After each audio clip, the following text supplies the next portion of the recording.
Sri Vijaya stores பூஜை அன்பளிப்பு மற்றும் அலங்கார பொருட்கள் 49 வருட பக்தி மனம் கமிழும் ஒரு பாரம்பரிய கடை. சென்னை சில்க்ஸின் ஆஹா ஓஹோ ஆடி சேல் 50% வரை தள்ளுபடி. அழகு தரும் மூலிகைகள், ஆரோக்கியம் தரும் மருத்துவர்கள். டாக்டர் ஸ்ரீவர்மாஸ்.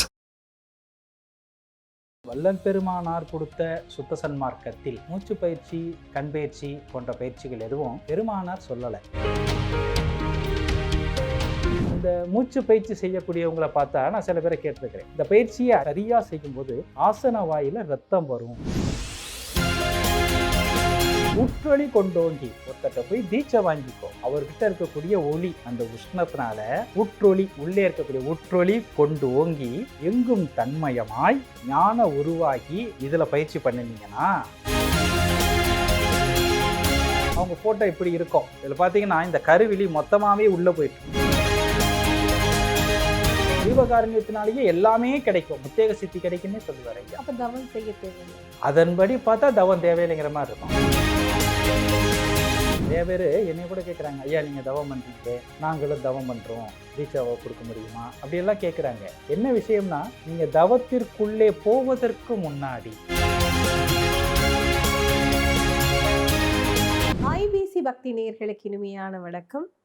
இன்று நாம் சன்மார்க்க சொற்பொழிவாளர் காஞ்சிபுரத்திலிருந்து செந்தில் ஐயா அவர்களை சந்திக்க இருக்கிறோம். சன்மார்க்கம் தொடர்பில் நிறைய கேள்விகளுக்கு அவரிடமிருந்து பதில் தெரிந்து கொள்ள இருக்கிறோம். ஐயா வணக்கம். வணக்கம். இந்த சுத்த சன்மார்க்கத்துல பயிற்சிகள் அப்படின்னு சொல்லுவாங்க இல்லையா, மூச்சு பயிற்சி, அந்த கண் பயிற்சி, இந்த மாதிரியான பயிற்சிகள் எல்லாம் இருக்கா? அதாவது வள்ளல் பெருமானார் கொடுத்த சுத்த சன்மார்க்கத்தில் மூச்சு பயிற்சி, கண் பயிற்சி போன்ற பயிற்சிகள் எதுவும் பெருமானார் சொல்லலை. பயிற்சிகள்லாம் சில பேர் பண்ணுறாங்க, நம்ம பண்ணுறவங்கள பற்றி ஒன்றும் சொல்ல வேண்டாம். ஆனால் அந்த பயிற்சி இருக்கா அப்படின்னு கேட்டால் ஐயா அதை இல்லை அப்படி தான் சொல்கிறார். ஏன்னா வள்ளல் பெருமானார் கொடுத்த 6ஆம் திருமுறையில் அருள் விளக்க மாலை அப்படின்னு ஒரு அற்புதமான பதிகம். அந்த பதிகத்தில் 27வது பாடலை அதை பற்றி ஐயா சொல்கிறார். பற்றுதலும் விடுதலும் உள் அடங்குதலும் மீட்டும் படுதலோடு சுடுதலும் புண்படுத்தலும் இல்லாதே உற்றொளி கொண்டோங்கி எங்கும் தன்மயமாய் ஞான உருவாகி உயிர்க்குயிராய் ஓங்குகின்ற நெருப்பே. சுற்றுதலும் தோன்றுதலும் மறைதலும் வெச்சென்றே சுடுதலும் இல்லாதென்றும் துளங்குகின்ற சுடரே. முற்றும் உணர்ந்தவர் உளத்தே திருச்சிற்றம்பலத்தே முயங்கும் நடத்தரசே என் மொழியும் அணிந்தருளே அப்படின்னு பெருமானா சொல்றார். இந்த பாடல்ல மூச்சு பயிற்சியும் வேண்டாம், கண் பயிற்சியும் வேண்டாம் தான் ஐயா சொல்றார். என்னன்னு பார்த்தீங்கன்னா, பற்றுதலும் விடுதலும். பற்றுதல்னா மூச்சை இழுக்கிறது உள்ள, விடுதல்னா வெளியில விடுறது. உள் அடங்குதலும், இப்போ மூச்சை இழுத்து உள்ளேயே அடக்குவாங்க, மூச்சு பயிற்சி செய்கிறவங்க உள்ளேயே அடக்குவாங்க. உள் அடங்குதலும் மீட்டும், திரும்பவும் இதே தானே திரும்ப திரும்ப செய்வாங்க. மீட்டும் படுதலோடு, முதலே படுதல் சொல்லிட்டார் ஐயா. அப்போ மீட்டும் படுதலோடு சுடுதலும் புண்படுத்தலும் இல்லாதே. இந்த பயிற்சியை பண்ணுனா உடம்ப நம்ம அதிகமாக சுடுவோம், அதிகமான உஷ்ணமாகும். அப்படி வந்தா உடம்பு என்னவா போயிடுனா புண்ணா போயிடுங்கிறார் ஐயா. நல்லா பாருங்க, பற்றுதலும் மூச்சை இழுக்கிறது, விடுதலும் வெளியில விடுறது, உள் அடங்குதலும் திரும்ப உள்ளேயே அடக்கி வைக்கிறது, மீட்டும் இது போல திரும்ப திரும்ப படுதலோடு சுடுதலும். இப்படி பண்ணா உடம்பு ரொம்ப உஷ்ணமாயிடும், உஷ்ணமாகி புண்படுத்தலும், இதனால உடம்பு புண்ணாயிடும், புண்படுத்தலும் இல்லாதே, இல்லாம இது கிடையாது அப்படின்னு ஐயா சொல்றாரு. அந்த மூச்சு பயிற்சி செய்யக்கூடியவங்களை பார்த்தா நான் சில பேரை கேட்டிருக்கிறேன், இந்த பயிற்சியை அதிகமாக செய்யும்போது, அதிகமாக செய்யல சரியா செய்யும்போது ஆசன வாயில ரத்தம் வரும் அப்படின்னே சொல்லியிருக்காங்க. ஆசன வாயில ரத்தம் வந்தா தான் மிக சரியா செய்கிறாங்க அப்படின்னே சொல்லியிருக்கிறாங்க. இப்போ அந்த பயிற்சி சன்மார்க்கத்தில் ஐயா சொல்லியிருக்காருன்னா இல்லைன்னு சொல்றாரு. இல்லாதே உற்றொளி கொண்டோங்கி. சரி, அப்போ என்ன பண்ணணும் அப்படின்னா, ஐயா நான் முதலே சொன்னேன் இல்லையா, ஒரு ஆச்சாரியான் கிட்ட போய் அவர் உடம்புல இருக்க உஷ்ணத்தின் மூலம் புருவ மத்தியை திறந்துக்க சொல்லி ஐயா சொல்லியிருக்காரு இல்லையா, அதை இங்கே சொல்றாரு. என்ன பண்ணணும்னா, உற்றொளி கொண்டோங்கி ஒருத்தட்ட போய் தீட்சை வாங்கிக்கோ, அவர்கிட்ட இருக்கக்கூடிய ஒளி அந்த உஷ்ணத்தினால உற்றொளி, உள்ளே இருக்கக்கூடிய உற்றொளி கொண்டு ஓங்கி எங்கும் தன்மயமாய் ஞான உருவாகி இதில் பயிற்சி பண்ணினீங்கன்னா, அவங்கக்கிட்ட உஷ்டத்தின் மூலமாக பயிற்சி எடுத்துக்கிட்டிங்கன்னா, ஞான உருவாகி உயிர்க்குயிராய் ஓங்குகின்ற நெருப்பே, இறைவன் உள்ளே இருக்கிறானா, அது போக முடியும் அப்படின்னு ஐயா சொல்கிறாங்க. சொல்லிட்டு அடுத்து அப்படியே வர்றாங்க, சுற்றுதலும். கண் பயிற்சிக்கு போகிறார். கண் பயிற்சி போகிறவங்க பார்த்தீங்கன்னா இந்த கருவெளியை அப்படி கிரு சுற்றுவாங்க. சரிங்களா?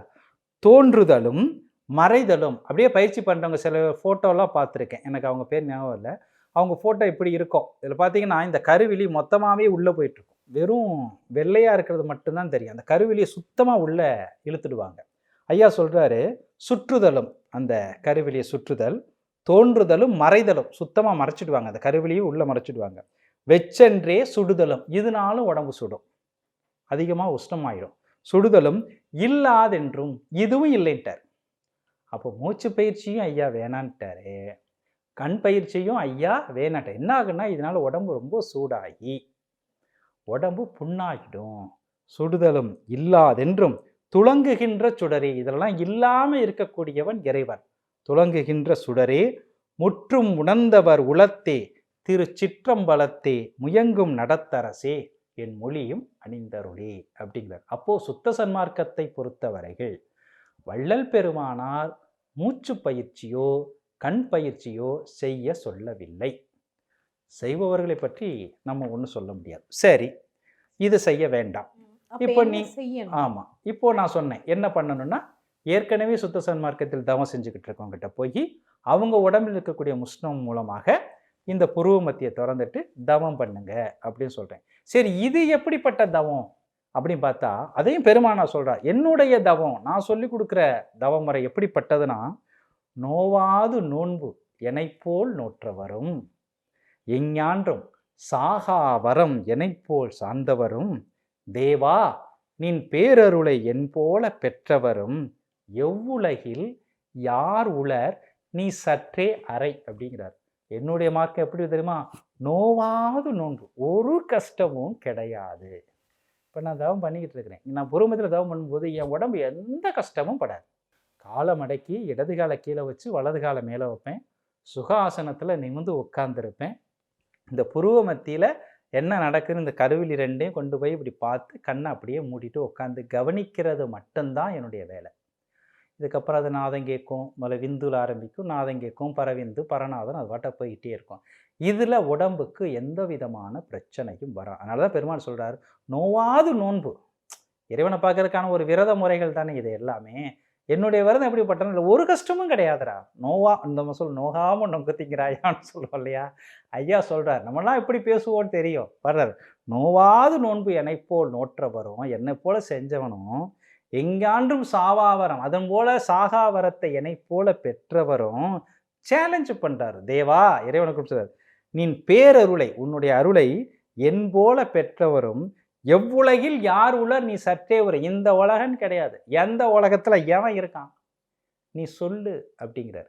இப்போ சுத்த சன்மார்க்கத்தில் இருக்கக்கூடிய பயிற்சி என்பது ஐயா சொன்ன இந்த புருவ மத்தி தவம் தான். ஐயா அதில் பல பாடல்களில் பதிவு பண்ணுகிறார்.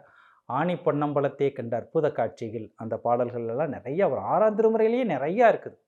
புருவ மத்தியில் எத்தினான் வரும், கூடத்தில் இருந்தேன் வரும், மாடத்தில் இருந்தேன் வரும்.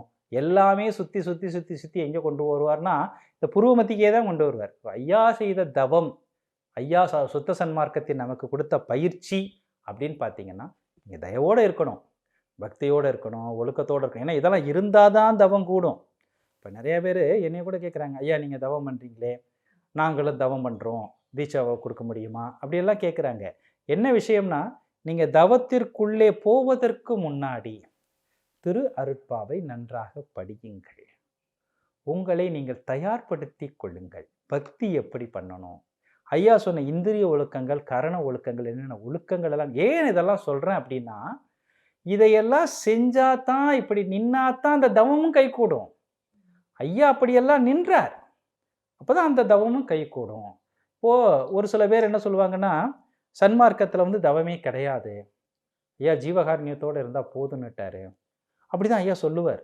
எப்படி சொல்லுவார்னா, ஜீவகாருண்யத்தை பற்றி பேசும்போது ஜீவகாருண்யத்தினாலேயே எல்லாமே கிடைக்கும், முத்தேக சித்தி கிடைக்குன்னே சொல்லுவார் ஐயா. அப்போ தவம் செய்ய தேவையில்லை, அதன்படி பார்த்தா தவம் தேவையில்லைங்கிற மாதிரி இருக்கும். ஆனால் ஐயாவுடைய பல பாடல்கள் நானே தவம் புரிந்தேன், நம்பெருமா நல்லருளா நானே அருள்சக்தி நாடடைந்தேன், நான் செய்த தவம் யார் செய்தார், தவம் தவம் தவம் தவம் நூற்றுக்கணக்கான பாட்டு எழுதி வச்சிருக்கிறார். அப்போ நீங்கள் தவத்துக்குள்ளே போனீங்கன்னா தவத்தால் தான் அடைய முடியும்னு வரும். பக்திக்குள்ளே போயிட்டீங்கன்னா ஐயா சொல்வார், பக்தி வலைக்குட்படுவார் சத்தியர் நித்தியர் மன்றின்பார். இறைவன் எந்த வலையில் அகப்படுவான்னா உனக்கு எதுவுமே தேவையில்லை, பக்திங்கிற ஒரு வலையை வச்சுக்கிட்டு வீசுறீங்கன்னா இறைவன் அகப்பட்டுடுவானா. இறைவன் அகப்பட்டான்னா அப்புறம் வேற என்ன வேணும்? இறைவனே உள்ள வந்துட்டார்னா. ஐயாவுடையது என்னன்னா, பக்தியை சொன்னால் பக்தியினாலே எல்லாம் அடைய முடியும் என்று பக்தியினுடைய உச்சத்தை சொல்லுவார். ஒழுக்கம் இல்லாதவங்களுக்கு இந்த மூணுமே வராது. ஒழுக்கம் இல்லைன்னா அடிப்படையே காலி. அதனால தான் ஐயா சொன்னார், தேக சுத்தி கரண சுத்தின்னு சொன்னார். அப்போ எதை சொன்னாலும் அதனுடைய உச்சத்தை சொல்லுவார். நான் சொல்லலையா, இறைவன் சிவம்ங்கிறதுக்கு ஐயா எதுலையோ பொருள் கொடுக்குறாரு. ஒரு பாடலில் கருணையும் சிவமேன்னு சொன்னார். ஐயா கருணை தான் சிவமாக இருக்குது. அப்போ ஜீவானியத்தை வச்சு பார்த்தீங்கன்னா கருணை தானே சிவம். இப்போ என்ன விஷயம்னா, அருட்பாவை முழுமையாக படித்தார், உரைநடையை முழுமையாக புரிந்து கொண்டால் இந்த 4ம் அவசியங்கிற புரிதல் நமக்கு வந்துடும். ஒன்று மட்டும் இல்லை, ஒரு கட்டடம் நிற்கணும்னா 4 பில்லர் வேணும் இல்லையா? நான் 2 பில்லர் எடுத்துக்கிறேன், 2 பில்லரை வேணான்னு சொன்னால், ஏன்னா பெருமானாரே இதை எடுத்த பெருமான ஒரு பாடலை சொல்கிறார், சரியை நிலை 4ம், கிரியை நிலை 4ம், யோக நிலை 4ம், ஞான நிலை 4, 16 நிலைகளையும் நான் நினைக்கிறேன். அதே போல் ஐயா ஒரு பாடலை சொல்கிறார், என்னை பிள்ளையாக்கி அடியனாக்கி நேயனாக்கி ஆண்டு கொண்டாயேங்கிறார். அப்போது 4 மார்க்கத்தை எடுத்துட்டு வர, தாச மார்க்கம், சக மார்க்கம், சத்புத்திர மார்க்கம், சன்மார்க்கம். நான் அப்படி தான் இருந்தேங்கிறாரு. இறைவனுக்கு நான் பிள்ளையாக இருந்தேன், அவனுக்கு அடிமையாக இருந்தேன், நேயனாக இருந்தேன், நான் அவனுடைய காதலியாக இருந்தேன் அப்படின்னு ஐயா சொல்கிறார். இதோட நிறையா பாடல்களில் பார்த்தீங்கன்னா இறைவனை கணவனாக வைத்து ஐயாவை தன்னை மனைவியாக காதலியாக வச்சு போடார். ஒரே ஒரு இடத்துல இறைவனை மனைவியாக்குவார். இறைவனை மனைவியாக்கி தன்னை கணவனாக மாற்றுவார். வாசகர் பாடல் எல்லாமே வந்து நம்ம அவர்தான். ஆமா, எங்கேயுமே நீங்க பக்தியில என்ன போனா, இறைவன் காதலன், அவன் கணவன், நாம மனைவி தான், காதலி தான்.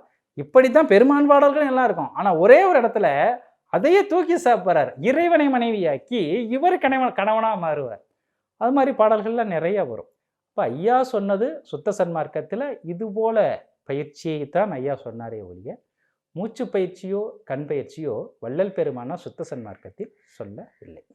வள்ளல் பெருமானே வகுத்து கொடுத்த பல விஷயங்களுக்கான ஒரு தெளிவு இந்த நேர்காணலை பார்க்குறவங்களுக்கு புரியும் அப்படின்னு சொல்லி நினைக்கிறேன். இந்த நேரத்துக்கும் நேர்காணலுக்கும் நன்றிங்க ஐயா. நன்றி, வணக்கம்.